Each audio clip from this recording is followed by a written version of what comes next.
আল্লাহ বলছেন কি, হে ইমানদার বান্দাগণ, ইন্না মিন আজওয়াজিকুম, তোমাদের অনেক স্বামী স্ত্রী আছে একে অপরের দুশমন।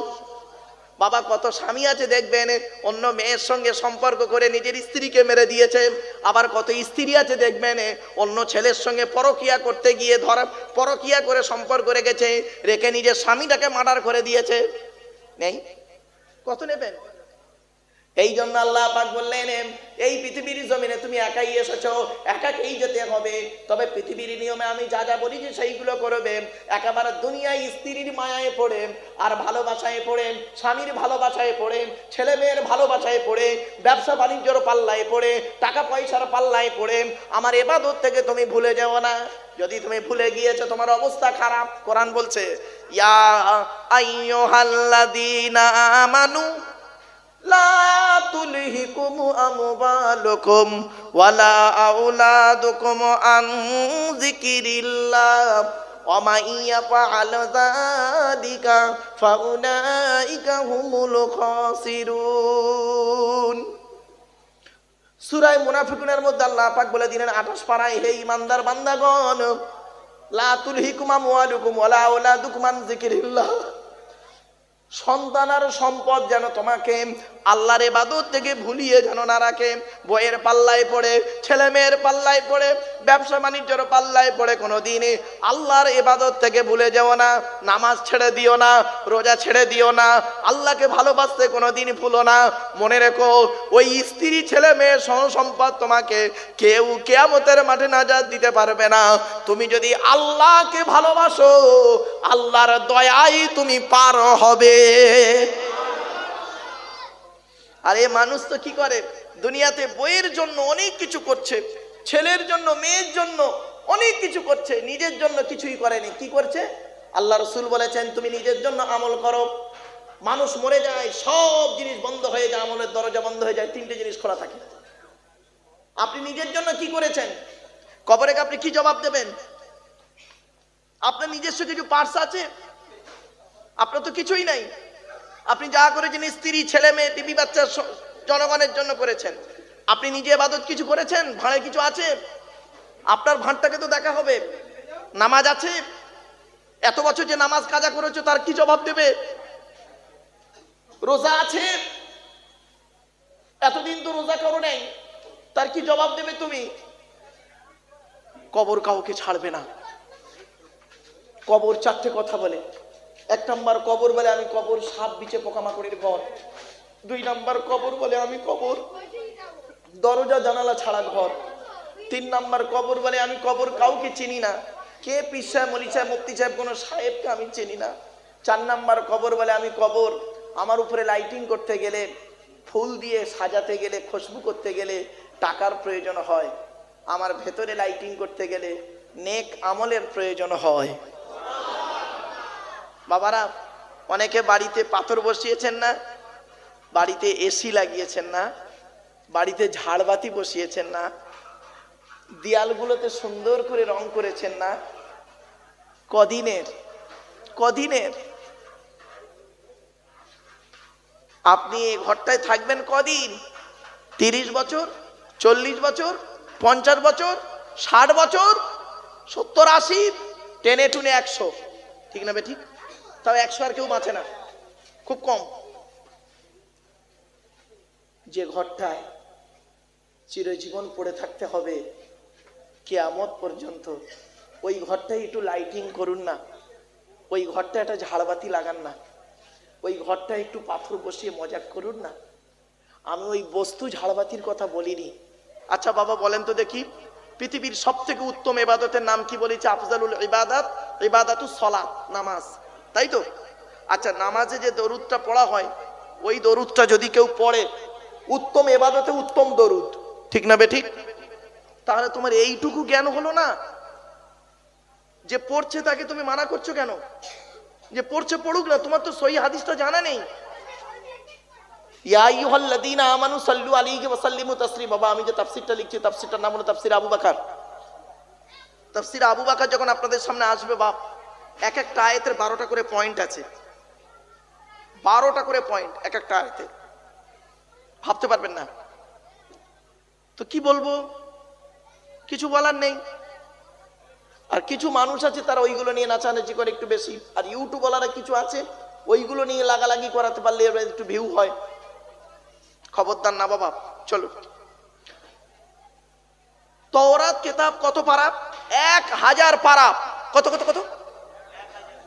1000 পারা বা খণ্ড তওরাত কিতাব মুসা নবীর উপরে নাজিল হয়েছে। তওরাত কিতাব কবে নাজিল হয়েছে শুনে নিন, রমজান মাসের 6 তারিখে। জোরে বলুন সুবহানাল্লাহ। এরপরে দাউদ নবীর উপরে একটা কিতাব আল্লাহ দিয়েছেন, জবুর কিতাব। জবুর কিতাবটা হলো 150 পারা। কত কত কত? 150 পারা বা খণ্ড। জবুর কিতাব হলো কবে নাজিল হয়েছে? রমজান মাসের 12 তারিখে নাজিল হয়েছে। জোরে বলুন সুবহানাল্লাহ। তারপর আল্লাহ পাক ঈসা বলে একজন নবীকে পাঠিয়েছিলেন, বিনা বাপের সন্তান, মারিয়ামের সন্তান, পিতা নেই। কিছু বুঝতে পারছেন না? এটাই আল্লাহর কুদরতি ক্ষমতা। দেখুন, বাম্মা ছাড়াই মানুষ তৈরি করেছে। আদমকে, আদম আলাইহিস সালাতু ওয়াস সালামকে বাম্মা ছাড়াই তৈরি করেছে। আমাকে তৈরি করেছে, আপনাকে তৈরি করেছে বাম্মার দ্বারাই। আবার আল্লাহ বলছে দেখবি আর একটা আমার ক্ষমতা কিরকম দেখবি, বাপ ছাড়াই সন্তান তৈরি করে দিয়েছি, সেটা হলো ঈসা নবী। এটাই আল্লাহর কুদরতি ক্ষমতা। আপনি এগুলো একটু ভাবুন আর চিন্তা করুন। চলে, এবার আসছি ইনজিল কিতাব এলো ঈসা নবীর উপরে। ইনজিল কিতাবটা কত পারা জানেন? 27 পারা। কত বাপ? 27 পারা। ইনজিল কিতাবটা বিকৃতি ঘটিয়ে পরবর্তীতে তাকে বাইবেলে করা হয়েছে। জন, লুক এরা করেছে। তো এই দুটো ভাগ করেছে, ওল্ড টেস্টামেন্ট, নিউ টেস্টামেন্ট। ইনজিল কিতাবটা হলো 27 পারা। এসেছে কবে? 18ই রমজান। রমজান মাসের 18 তারিখে আল্লাহ পাক পাঠিয়েছেন ঈসা নবীর উপরে। জোরে বলুন সুবহানাল্লাহ। সর্বশেষ কিতাব, শেষ নবী। আচ্ছা, শেষ নবী কে? মুহাম্মদ সাল্লাল্লাহু আলাইহি ওয়াসাল্লাম। তার দলিল কি? কোরআনে আল্লাহ বলছেন, মা কানা মুহাম্মাদুন আবা আহাদিম মির রিজালিকুম ওয়ালাকিন রাসূলুল্লাহি ওয়া খাতামান নবিয়্যিন। পবিত্র কোরআন 22 নম্বর পারা 2 নম্বর পৃষ্ঠার 12 নম্বর লাইন, সূরার নাম সূরা আহজাব। আল্লাহ বলছেন মুহাম্মদ সাল্লাল্লাহু আলাইহি ওয়াসাল্লাম কারোর বাপ নয়, মা নয়। ওয়ালাকিন রাসূলুল্লাহ, মুহাম্মদ সাল্লাল্লাহু আলাইহি ওয়াসাল্লাম হলেন আল্লাহর রাসূল। ওয়া খাতামান নবিয়্যিন, আর আখিরি জামানার শেষ নবী। এটা কোরআনের আয়াত। এবার আল্লাহর রাসূল কি বলছেন, মুহাম্মদ সাল্লাল্লাহু আলাইহি ওয়াসাল্লাম কি বলছেন দেখি। তিনি নিজেই বলছেন, আনা খাতিমুন নবিয়্যিন, আমি হলাম শেষ নবী। লা নাবিয়্যা বাদি, আমার পরে আর কোনো নবী আসবে না। আমার পরে কোনোদিন আর নবী আসবে না, আমি হলাম শেষ নবী। তো মুহাম্মদ সাল্লাল্লাহু আলাইহি সাল্লামের উপরে কোরআন নাজিল হলো 24শে রমজান, লাইলাতুল কদরের রাত। কোরআন জানিয়ে দিচ্ছে, ইন্না আনজালনাহু ফি লাইলাতুল কদর। আমি আল্লাহ কোরআনকে নাজিল করেছি লাইলাতুল কদরের রাতে। জোরে বলুন সুবহানাল্লাহ। আজ আমাদের আলোচনা হবে কি? আল্লাহর কোরআন আর মুহাম্মদ সাল্লাল্লাহু আলাইহি ওয়াসাল্লাম, শেষ নবী শেষ কিতাব। এই নিয়ে আলোচনা তো আমাদের আজকে, নাকি? এই নিয়ে আলোচনা, শেষ নবী শেষ কিতাব। চলুন তো আগে কিতাবের পরিচয়টা দিই আপনাদেরকে। কিতাবের পরিচয়টা কি? কিতাবের পরিচয় হচ্ছে, এ কোরআন আল্লাহর তরফ থেকে জিবরাইলের মাধ্যমে হযরত মুহাম্মদ সাল্লাল্লাহু আলাইহি ওয়াসাল্লামের উপরে আরবের মক্কা নগরের নিকটবর্তী একটি গুয়াটির নাম হলো হেরা। হেরা নামক গুয়াতে 610 খ্রিস্টাব্দে 1 ফেব্রুয়ারি সোমবার, 610 খ্রিস্টাব্দে 1 ফেব্রুয়ারি সোমবার। আচ্ছা, আজকের কত খ্রিস্টাব্দ বলুন তো? এটা চলছে 2024 খ্রিস্টাব্দ। তারিখটা কত? নভেম্বরের 6 তারিখ। আজকের বারটা কি ছিল? শুক্রবার। ও আমি ডিসেম্বরে আমি ভুল বলে ফেলেছি বাপ। হ্যাঁ, স্লিপ অফ টাং হয়ে গেছে বাপ। চলেন, ডিসেম্বরের 6 তারিখ শুক্রবার 2024 সাল। আর কোরআন এসেছে কত? 610 সালে 1 ফেব্রুয়ারি সোমবার। আজকের বাড়িতে গিয়ে মাইনাস প্লাস করবেন, কতদিন আগে কোরআন এসেছে পেয়ে যাবেন। এবারে কোরআনের ভিতরে কি আছে? কোরআনের প্রথম শব্দ কি? প্রথম বাক্য হলো ইকরা, রিড, পড়ো পড়ো পড়ো। এই কোরআনে আছে 82 জায়গায় নামাজের কথা, আর 92 জায়গায় আছে লেখাপড়ার কথা। কোন সংখ্যাটা বেশি, 82 না 92? তাহলে লেখাপড়ায় পিছিয়ে কেন বাবা? এই জন্যই মুহাম্মদ সাল্লাল্লাহু আলাইহি ওয়াসাল্লাম বলেছিলেন, উতলুবুল ইলমা মিনাল মাহদি ইলাল লাহাদ, দোলনা থেকে নিয়ে কবর পর্যন্ত লেখাপড়া শেখো। আমরা তো লেখাপড়াই করিনি, আমরা কোরআনই পড়িনি, কোরআন থেকে পিছিয়ে। চলুন এগিয়ে যাচ্ছি। এরপরে আসছি, এরপরে এই কোরআনের ভিতরে, আমি খাবো না বাবা, খাবো না, বাচ্চাটাকে দিয়ে দাও। খাও বাবা, খাও না বাবা, খাও খাও খাও, আমি খাবো না। কি 2-3 ঘন্টা ওয়াজ করবো? চা, দুধ, চিনি, এরা যা আপ্যায়ন করছে, কিয়ামতের মাঠে আল্লাহ না ধরে। 2 ঘন্টা ওয়াজ করতে গিয়ে আর তুমি খালি চা দুধ চিনি খাচ্ছিলে। আমার বাপেরা চলে না বাবা, না বাবা ঠিক আছে, আমার লাগবে না বাপ, লাগলে আমি বলবো এখন বাবা। চলেন এবার আসছি কোরআনের ভিতরে আছে নামাজের কথা 82 জায়গায়, 92 জায়গায় আছে লেখাপড়ার কথা, 104 জায়গায় আছে সবরের কথা। কত কত কত কত? সবর শব্দটা আছে 104 জায়গায় কোরআনে, টোটাল কোরআনে। 250 রকমের হারাম আছে কোরআনে। কত কত? আপনারা কটা হারাম জানেন? সুদ খাওয়া, মদ খাওয়া, ঘুষ খাওয়া, জেনা করা, এই কটাই তো জানেন। 250 রকমের হারাম আছে কোরআনে, 250 রকমের হালাল আছে কোরআনে। আর মোহাম্মদ শব্দটা কোরআনে আছে 4 জায়গায়, আহমদ শব্দটা আছে কোরআনের 1 জায়গায়, আর অনেক আছে। চলুন, এই কোরআনে 1000-এরও বেশি আয়াত হলো বিজ্ঞান ভিত্তিক। সুবহানাল্লাহ বলা গেল না?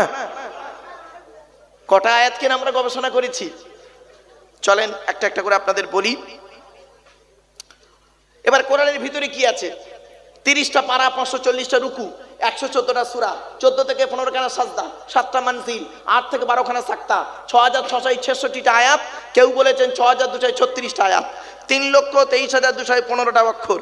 এ কোরআন 22 বছর 9 মাস কয়েকদিন কম বেশি 23 বছর ধরে কোনো ঘটনাকে কেন্দ্র করে, কোনো ব্যক্তিকে কেন্দ্র করে, কোনো বস্তুকে কেন্দ্র করে, কোনো জায়গাকে কেন্দ্র করে কোরআনের আয়াতগুলো নাজিল হয়েছে। 6000 আয়াত নাজিল হয়েছে, 12,000 জায়গায় নাজিল হয়েছে। জোরে বলুন সুবহানাল্লাহ। কটা জায়গার নাম আপনি জানেন? শুধু মক্কা আর মদিনাই জানেন। ওই সূরার প্রথমে লেখা আছে সূরাতুল বাকারা মাদানিয়া, মদিনায় নাজিল হয়েছে, ওইটুকুই জানেন।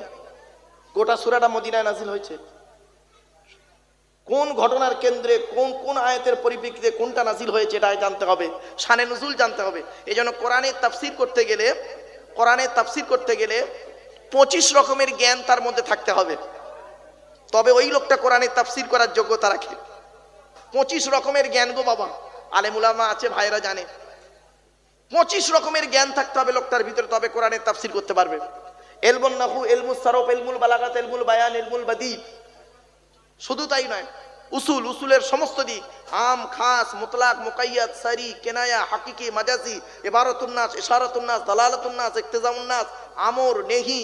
সাথে সাথে আপনার জানতে হবে শানে নুজুল জানতে হবে, এই আয়াতটা কোথায় নাজিল হয়েছে, এই আয়াতের পেছনে অন্য আয়াত কি আছে, এই আয়াতটা নাসিখ না মানসুখ এটার জ্ঞান রাখতে হবে, এই আয়াতের তারিখ জানতে হবে, ইতিহাস জানতে হবে, এই আসমাউ রিজাল জানতে হবে। সাথে সাথে জানতে হবে বলা হয় যে যিনি তাফসীর করবেন তাকে খাঁটি মোমেন হতে হবে, খাঁটি মোমেন হতে হবে। আর কোরআনের তাফসীর কোরআন দিয়ে হবে, কোরআনের তাফসীর হাদিস দিয়ে হবে। মন গড়া তাফসীর করলে সে জাহান্নামী। রাসূল বলেছেন মান ফাসসারাল কুরআনা বিরাইহি ফালিয়াতাবাওয়াহু মাকআদাহু মিনান নার। আল্লাহ রাসূল বলেছেন যে ব্যক্তি কোরআনের তাফসীর মন গড়া করে তার ঠিকানা হলো জাহান্নাম। আমার বাপেরা, কোরআনের আয়াতের তাফসীর কোরআন দিয়ে হবে, হাদিস দিয়ে হবে। চলুন একটা একটা করে বলি আপনাদেরকে।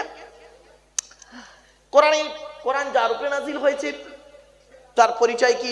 তিনি হলেন আখিরি নবী মুহাম্মদ সাল্লাল্লাহু আলাইহি ওয়াসাল্লাম, তাই তো নাকি বাবা? আচ্ছা, মুহাম্মদ সাল্লাল্লাহু আলাইহি ওয়াসাল্লামের পরিচয়টা এবার জেনে নিই। মুহাম্মদ সাল্লাল্লাহু আলাইহি সাল্লাম কোন বংশে জন্মগ্রহণ করেছেন? কুরাইশ। কার নাম কুরাইশ? শুনে নিন। মুহাম্মাদের বাপের নাম আব্দুল্লাহ, আব্দুল্লাহর বাপের নাম আব্দুল মুত্তালিব, আব্দুল মুত্তালিবের বাপের নাম আব্দে মান্নাফ, আব্দে মান্নাফের বাপের নাম হাশেম, হাশেমের বাপের নাম কুসাই, কুসাইয়ের বাপের নাম কিলাব, কিলাবের বাপের নাম মুর্রা, মুরার বাপের নাম লুবাই, লুবাইয়ের বাপের নাম কাব, কাবের বাপের নাম গালিব, গালিবের বাপের নাম ফিগির, ফিগির থেকে কুরাইশ বংশ এসেছে। নবীর বাপের নাম আব্দুল্লাহ, মায়ের নাম আমিনা, দাদার নাম আব্দুল মুত্তালিব, দাদির নামটা কি? নেতিলা বিনতে খব্বাব ব্র্যাকেটে ফাতেমা, কেউ বলেছেন সামিরা। নবীর নানার নাম কি? আব্দুল ওয়াহাব জুহরি। নবীর নানির নাম কি? বারিরা বা বাররা। নবীর দুধবার নাম হালিমা। নবীর দুধ বাপের নাম কি? হারেস। নবীর দুধ ভাইয়ের নাম আব্দুল্লাহ। নবীর বাপের নাম আব্দুল্লাহ, নবীর দুধ ভাইয়ের নাম আব্দুল্লাহ। দূরে যেন এক করে ফেলবেন না। নবীর জন্ম 570 খ্রিস্টাব্দে। ইংরেজি কি মাস ছিল? 29শে আগস্ট। আরবি মাস ছিল রবিউল আউয়াল মাস, 12 তারিখ, মতান্তরে 9 তারিখ, সোমবার সবেসা থেকে সময়। আরবের মক্কা নগরে কুরাইশ বংশে নবীর জন্ম। নবীর বাপেরা হলো 10 ভাই, নবীর মায়েরা হলো 19 বোন। এইটা যদি টেনে টেনে বলতাম, এইটা যদি কোনো বক্তা ভাই যদি টেনে টেনে বলতো, খুব জোরে তাকবীর দিত। তার মানে আপনারা টান ভালোবাসেন তো মুসলমান। আমি বলেছি ওয়াজ শোনার লোকের অভাব, আওয়াজ শোনার লোকের অভাব নেই, ওয়াজ শোনার লোকের অভাব। তা আমার কপাল ভালো যে আপনারা জ্ঞানীগুণী বুদ্ধিজীবী মানুষ বসে আছেন, এই কষ্ট করে শুনছেন। এগুলো এটা উসুলে তাফসির, এগুলো উসুলে তাফসির, তারিখে তাফসির, এগুলো তাফসিরের আগে এগুলো আলোচনা করতে হয়, নইলে বেকার হয়ে যাবে। চলুন এবারে আসছি নবীর 9টা চাচা। কটা কটা কটা? নবীর 9টা চাচা, 18টা খালা, 6টা ফুপু, 7টা ছেলে মেয়ে। আপনি কটা জানেন? নবীর 9টা চাচার নাম কি? বড় চাচার নাম হারেস। কি বললাম? কথা বলেন না একটু। হারেস, জুবায়ের, মুকাইয়িম, ফাইদা, জাইদা, আবুল আহাব, হামজা, আব্বাস, আবু তালেব। নবীর বাপ হলো আব্দুল্লাহ। নবীর 7টা ছেলে মেয়ে, 3টে পুত্র সন্তান, 4টে কন্যা সন্তান। 3টে পুত্র সন্তানের নাম কি? বড় ছেলেটার নাম কাসিম। কি বললাম? কাসিম।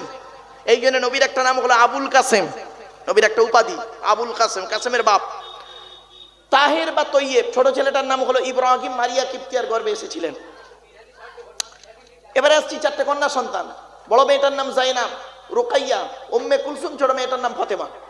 ব্যাস, এই নবীর সংক্ষিপ্ত জীবনী আপনি জেনে নিন। নবীর মায়ের পেটে যখন তখন বাপকে হারিয়েছেন, 6 বছর বয়সে মাকে হারিয়েছেন, 8 বছর বয়সে দাদু আব্দুল মুত্তালিবকে হারিয়েছেন, 25 বছর বয়সে খাদিজা নামক এক বিধবা মহিলার সঙ্গে বিবাহ হয়েছে, তার বয়স ছিল 40 বছর।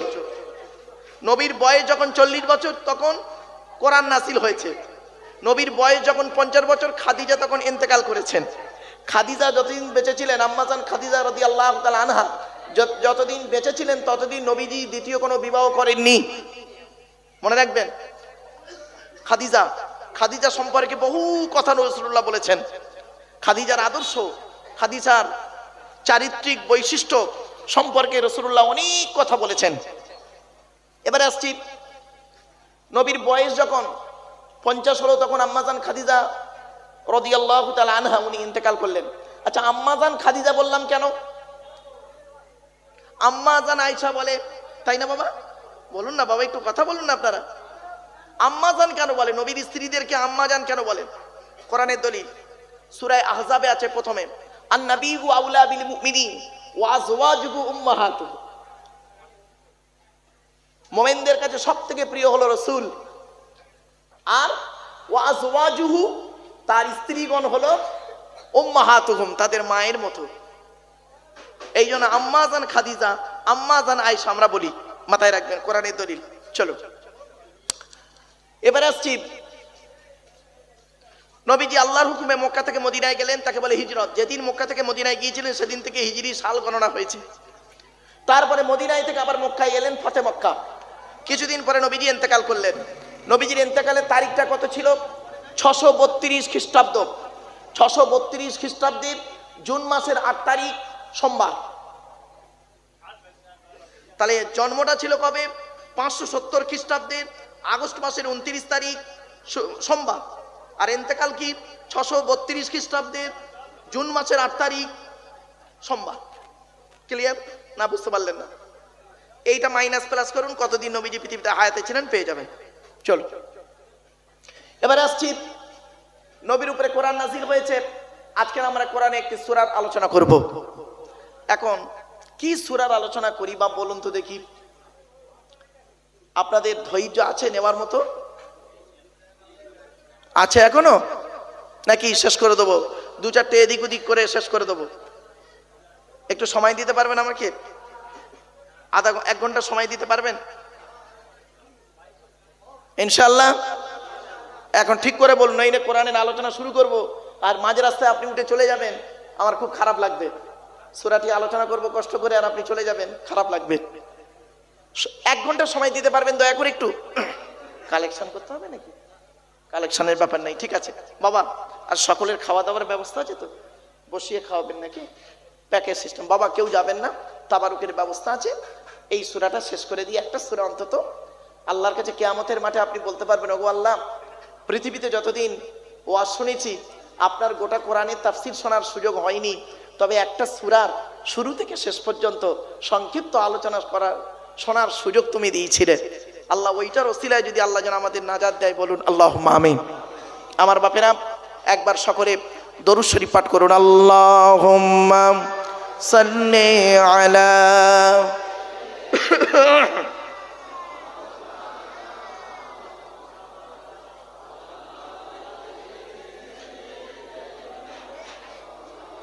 যে কোনো একটা সূরা আলোচনা করে দিই। আমার বাপেরা কোরআনের 28 পারা থেকে একটা ছোট্ট সূরা তুলে নিচ্ছি, যে কোনো একটা সূরা মুখস্থ আছে বাবা। আল্লাহ পাকের রহমত, নবী পাকের কদমের সুলা, বাম্মা উস্তাদ পীরেদের দোয়ায়, আপনাদের দোয়ায় যে সূরাটির আলোচনা করব, সূরাটি আমার মুখস্থ আছে বাবা। কোরআন শরীফ সাথে রাখি কেন? মুতাশাবিহাত আয়াত তো যদি লেগে যায় না, সহজে ছাড়ানো যায় না, হাফেজরা জানেন। তো এই জন্য আপনাদেরকে বলি বাপ,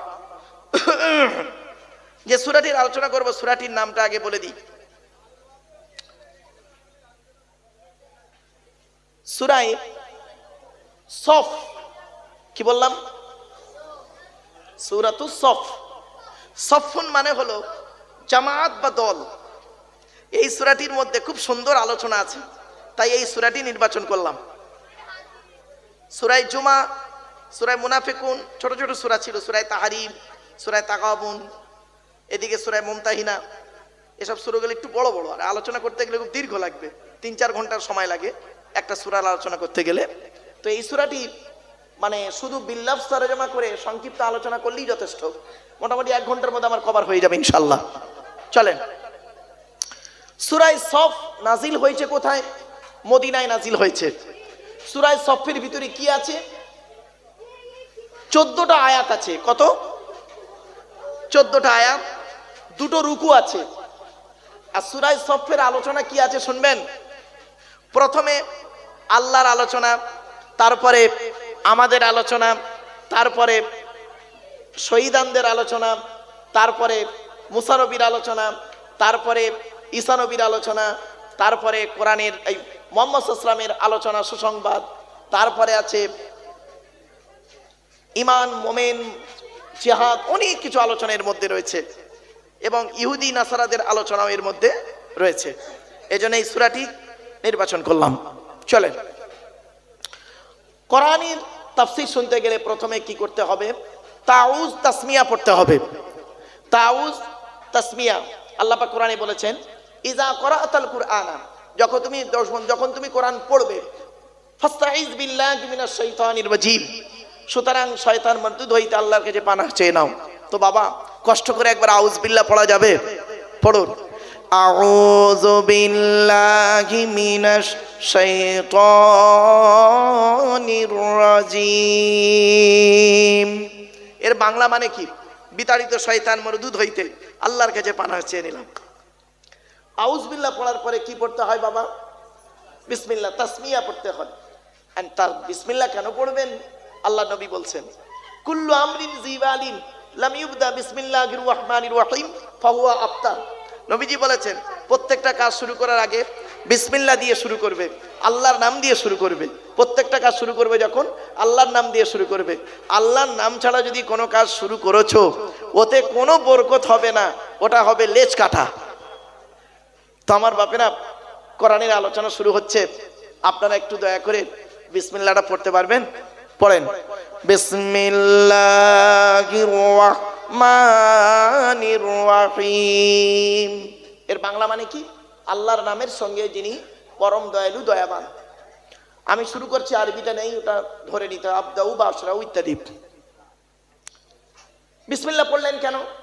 আল্লাহ নবী কি বলছে দেখি, হাদিস, মান ক্বালা বিসমিল্লাহির রহমানির রহিম মাররাতান লাম ইয়াবকি মিন যুনুবিহি যাররা। আল্লাহর নবী বলেন, বান্দা যখন একবার বিসমিল্লাহির রহমানির রহিম পড়ে, আল্লাহ পাক তার জীবনের সমস্ত সগীরা গুনাহগুলো মাফ করে দেয়। এমনি পড়লেন না, আরেকটা হাদিস, ইজা ক্বালাল আবদু বিসমিল্লাহির রহমানির রহিম ইয়াযুবুশ শাইতানু কামা ইয়াযুবুর রাসাসু ফিন্নার। আল্লাহর নবী বলেন, বান্দা যখন বিসমিল্লাহির রহমানির রহিম পড়বে, শয়তানি এমন ভাবে দূরে সরে যায়, গলে যায়, যেমন নাকি আগুনে সীসা গলে যায়। আমার বাপেরা, এবারে যে সূরাটির আলোচনা করব, সূরাটির প্রথমে কি বলেছে দেখি। আল্লাহ পাক বলছেন, তার আগে ছোট্ট একটি প্রশ্ন করব। আপনাদের কি বিশ্বাস হয় আসমানে পৃথিবী জমিনে যা কিছু আছে সকলে আল্লাহ পাকে তাসবিহ যাপন করে? এটা আপনারা বিশ্বাস করেন? আরে ভাই বলুন না, করেন? চোখে দেখেছেন? দেখেননি? চলুন আমি বলে দিচ্ছি। আল্লাহ বলছেন, সাব্বাহা লিল্লাহি মা ফিস সামাওয়াতি ওয়া মা ফিল আরদি ওয়া হুয়াল আজিজুল হাকীম। সাব্বাহা ইউসাব্বিহু তাসবিহান বাবে তাফঈল থেকে এসেছে বাবা। আল্লাহ বলছেন আল্লাহ পাকে তাসবিহ যাপন করে। আসমান জমিনের মধ্যে যা কিছু আছে সকলে আল্লাহ পাকে তাসবিহ যাপন করে। সে আল্লাহ হলেন পরাক্রমশালী, প্রজ্ঞাময়। এটা হলো বিল্লফ তরজমা করে দিলাম।